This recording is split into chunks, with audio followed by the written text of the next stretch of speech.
Okay, next. Saan ka naman makakabili ng mga fabrics na to, ng mga hoodie fabrics? Okay, pull up your Google Maps, type mo dyan, Shell, Highway 2000, Taytay Rizal. Ayan may nuggets tayo for this video. Okay. Yan. So, yan. Magkakadikit dyan yung mga supplier ng hoodie or ibang tela pa. So, search nyo lang dyan.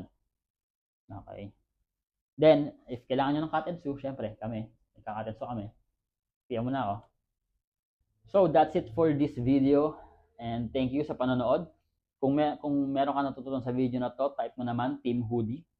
And kung may kakilala ka na pwedeng matulungan ng video na to, please share this video for them. Hindi tayo nag-i-add sa mga videos na to. The only way this grows is by sharing and engaging in these videos.